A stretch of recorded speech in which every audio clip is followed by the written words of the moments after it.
Do you know the most popular Christmas dinners around the world? How about the #1 secret to hosting elaborate holiday feasts with grace and less stress? I'm going to share all of that and more as I prepare a Christmas feast for my family in this video. And because I love history and geography, I'm also going to share a couple of our favorite Christmas desserts from across the globe and a little bit of Christmas history. You can check the description box for chapters if you would like to skip around. Please give this video a thumbs up, and in the comments, let me know your favorite Christmas dinner foods and sides, or maybe even a favorite Christmas memory. And stick around because this video is loaded with Christmas Day recipe ideas, most of which you can make in advance. And I'm going to share some Christmas teas that I like that are so wonderful for digestion support. This year, the kids and I came up with a fun idea. We decided to put the tree up early and call it a Thanksgiving tree, and we put all kinds of homestead and harvest decor all over it, including things homemade and harvested here on our homestead, like these rooster feathers. It's kind of like a harvest-inspired homestead Christmas tree, I guess you could say. But the kids didn't waste any time a couple days after Thanksgiving. They were so excited to start decorating the tree for Christmas, and they did such a beautiful job. That is one of my tips for a stress-free holidays. Let the kids decorate. They have more fun with it anyways. They make memories. I step in here and there and I put a few ornaments on the tree and just join in on the fun. Mostly I like to sit back and let them do it. They get so much enjoyment out of it.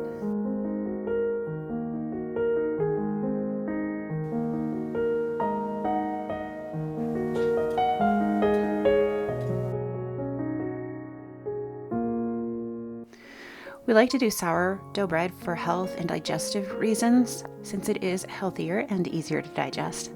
So I have to plan ahead in advance with anything that requires bread. I am making a big, huge batch of sourdough right now. This is going to be used in several recipes throughout the week. I have a whole video on sourdough bread making, and I have a whole blog post dedicated to discard-free or zero discard sourdough bread. I don't use scales. I have a super simple method. As a bigger family mama, I just don't have time for scales and complicated grams and all of that. And I found that you really don't need it anyways. As long as I follow the steps in my video and my blog post, it's pretty much no fail.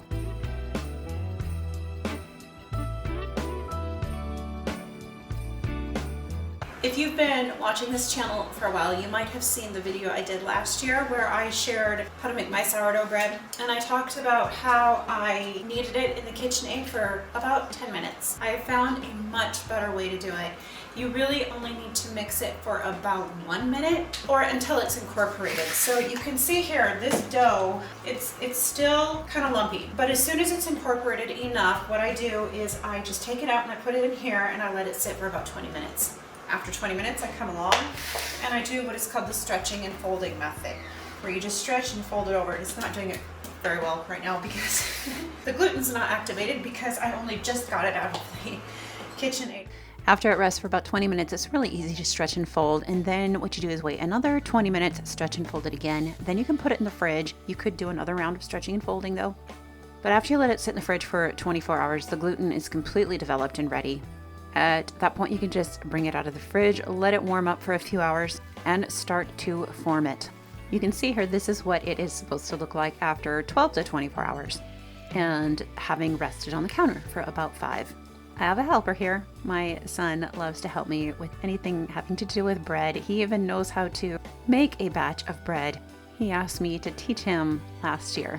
He is quite the little baker.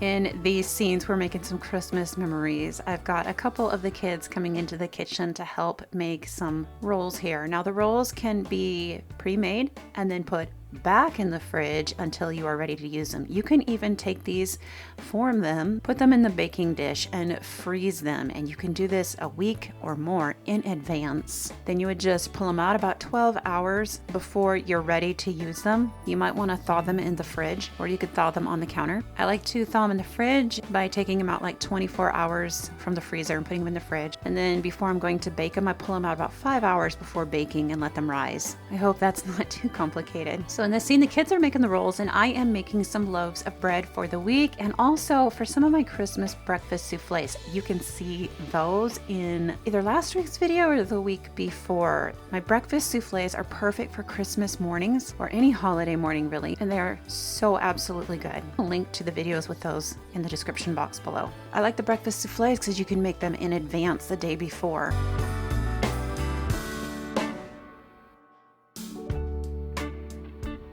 The games are beginning. My oldest and youngest are having a funny face contest over here.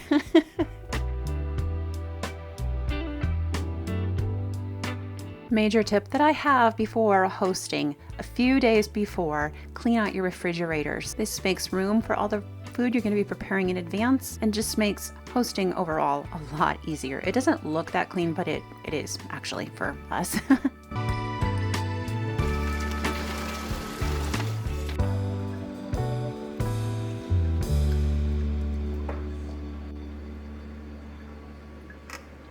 What would the holidays be without cranberry sauce? Some people hate it, but those that love it really love it. And I have always loved cranberry sauce.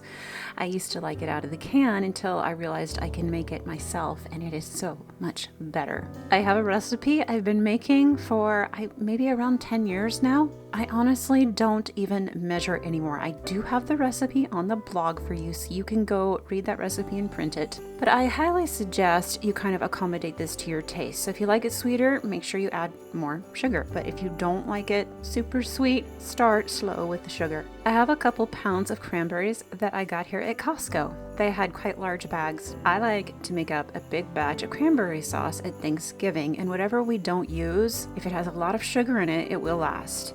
If it doesn't, then you can just freeze it, and that's probably a wiser choice anyways. You can freeze it and it freezes just great, and you just bring it out before Christmas.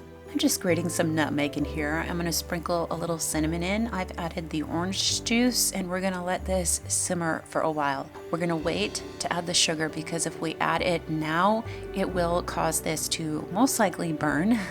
Spice that I forgot to mention that I added is some clove.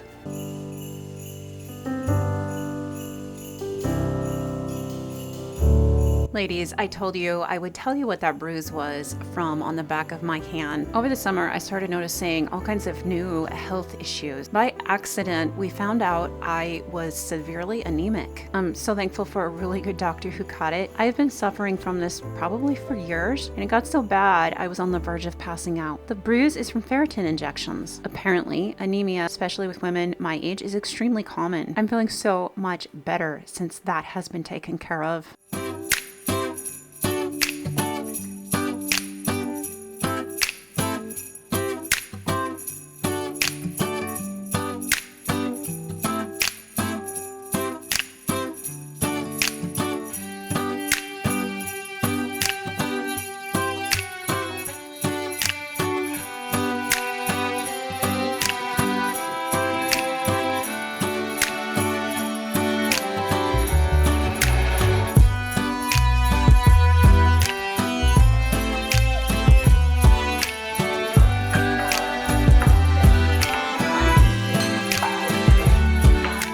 This green bean casserole batch was, according to my kids, the best I have ever made.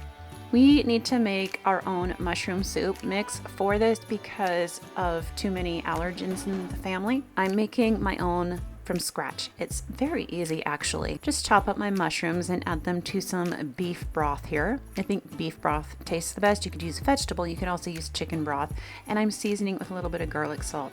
I've got a roux over here going, about a half a cup of butter and half a cup of gluten-free flour, and I'm just toasting it very, very lightly. It's toasted, so now I'm going to add the broth and the mushrooms, and I've got to stir it really quickly so it doesn't get lumpy and chunky because that'd be gross.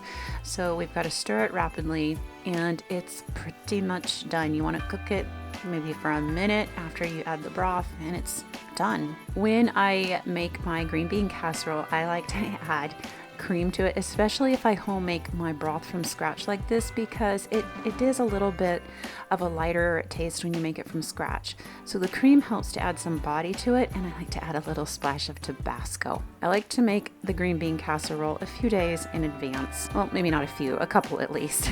These are some homegrown, home-canned green beans that the kids and I did. One of my biggest tips for hosting holidays is to start as far advance as possible. Make an entire list of everything you want to make. Figure out how many days in advance you can make each dish, what would freeze well, and make everything in advance. I also have a dinner party checklist. It's on my website. I will link to it below. You can download it and put it on your refrigerator. It's got a list of things to do a few days before, a couple days before, and then the day before, and then the day of before guests arrive. In this scene, I'm making some digestive support tea with ginger, lemon, and fennel. This is fennel that we grew. It was a bronze fennel when I was going through the School of Natural Healing to get my master's in herbology. We learned that fennel is a digestive herb. It is called a carminative herb, and it just helps the tummy with digestion. And of course, we all know ginger is also a carminative.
Did you know that in Greece, baklava is traditionally made with 33 layers of dough, each representing a year of Christ's life? I started doing baklava for my family when I was a teenager. It is super duper fun to make. My daughter, my youngest daughter, came in to watch this process as I was making it and help me. I think that I'm going to do another batch for Christmas, and I'm going to let her make it, and I will supervise. I think she would absolutely love that. Of course, I'm going to have to do the cutting part at the end. You always want to cut it before you bake it. Otherwise, you're going to have a problem on your hands because you won't be able to really cut it after it's baked. I sort of measure the ingredients for my baklava, but when you've been making something for over 20 years, it all kind of comes naturally.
making our Christmas memories.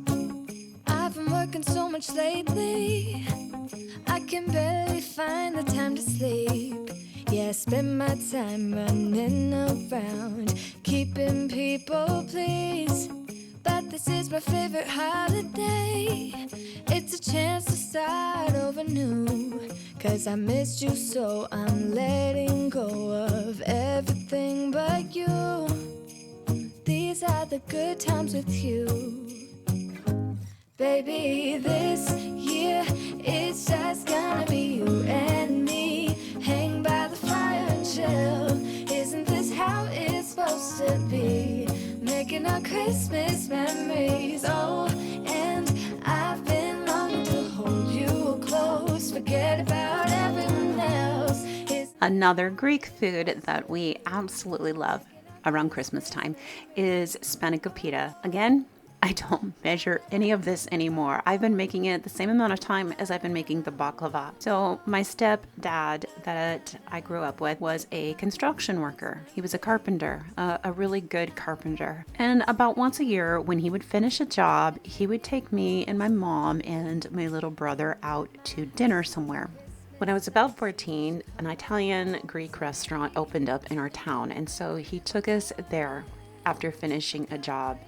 Anyways, that restaurant was my absolute favorite restaurant that I had ever been to. And that's where I started getting a taste for Greek foods. Okay, so what am I doing in this scene? I recently learned that if you hold a match between your teeth, or if you light a match when you're chopping onions, it helps to ward off the burning in the eyes. And it really does help. I'm gonna saute these onions. I have my spinach all thawed out and minced up.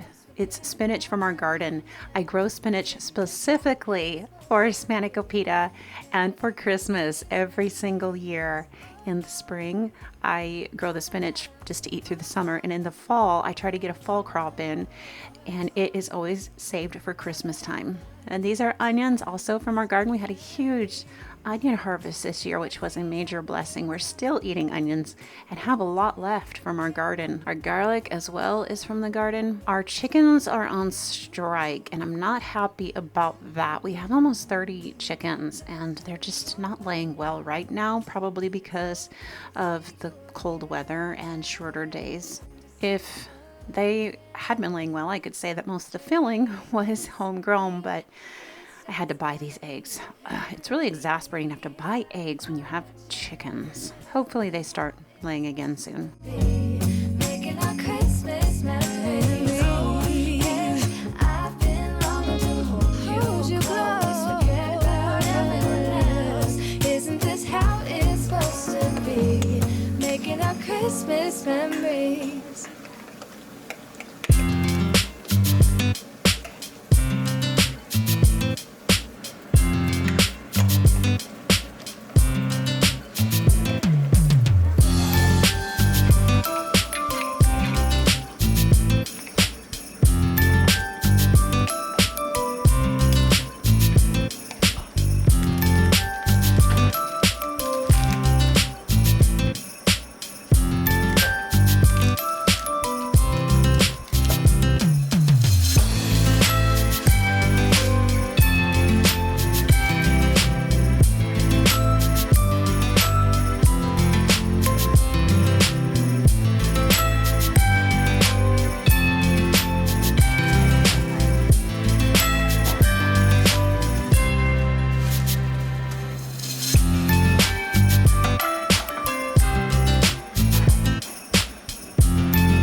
Next up, I'm going to make a Christmas turkey using thyme, rosemary, poultry seasoning, marjoram, and liquid smoke. Okay, I'm not crazy about turkey, but for some reason the liquid smoke makes it more palatable for me, I guess you could say. Did you know that around the world, pork is the most served Christmas dinner? In the United States, however, turkey is. I was really surprised to learn that. I would have thought that ham would be a more traditional Christmas dinner for everybody.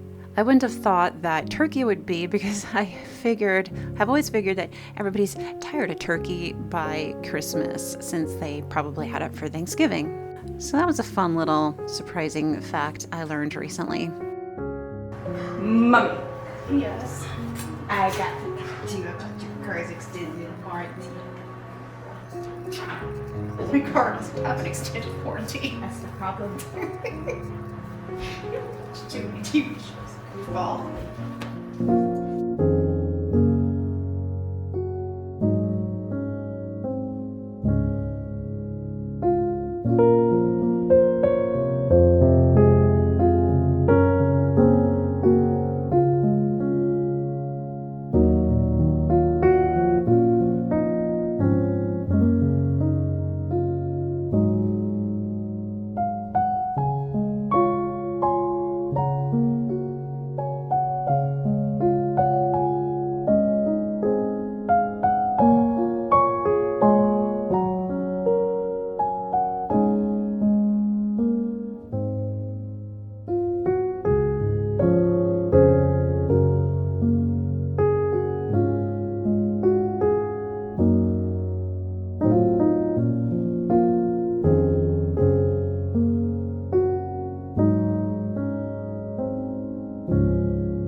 Another Christmas dessert tradition in our house is tiramisu. Tiramisu is quite possibly my favorite dessert. I'm not a big dessert fan, but tiramisu, it always gets me. I am making the whipped cream for the tiramisu right now. I don't like to put very much powdered sugar in my whipped cream. I like it to be a little less sweet, but something I have that is super special that I'm putting in this year is vanilla bean. These are older, but they're still very good. I got these at Costco about a year ago, and I saved them only for special occasions because they are kind of spendy. If you've never used fresh vanilla bean paste, oh my lord, you guys are in for such a treat. If you can get your hands on this, it is so wonderful. It is so much better than vanilla extract. So you cut them in half, and then you just use the back of the knife to scrape out the vanilla bean insides. And it is a little paste like what you see gathering on the end of my knife here. If you're using whipped cream or making whipped cream, this is one of the best ways you can take it to the next level.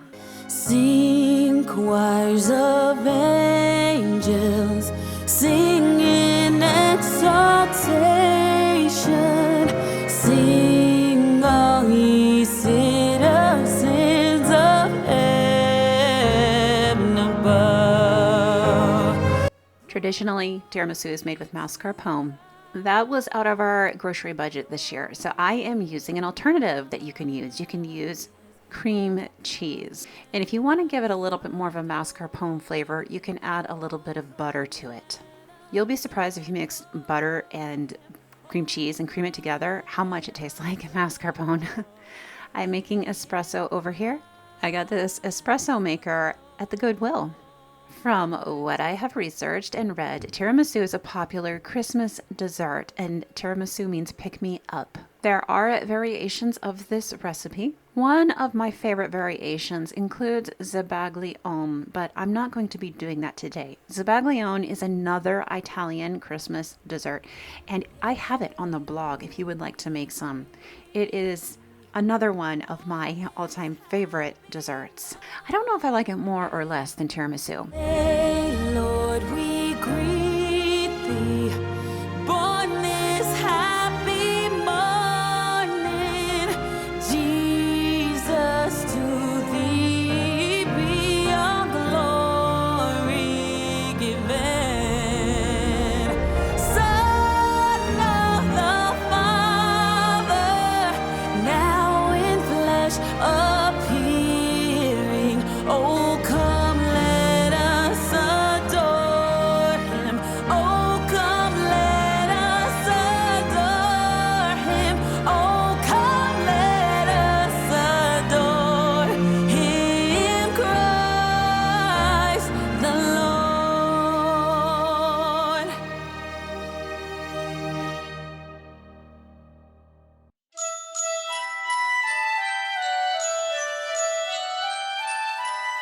I promised that I would share a little bit of Christmas history. I think most people know the history of Christmas. The holiday was established during the reign of Constantine, a Roman emperor who became a Christian. December 25th was chosen for a special reason. Constantine and the church were looking for a way to replace the Romans' pagan holiday of Saturnalia, and they succeeded. I think Christmas is a beautiful example of how Christ is able to make all things new. Revelations 21:5 says, "And he who was seated on the throne said, Behold, I am making all things new. And he also said, Write this down, for these words are trustworthy and true."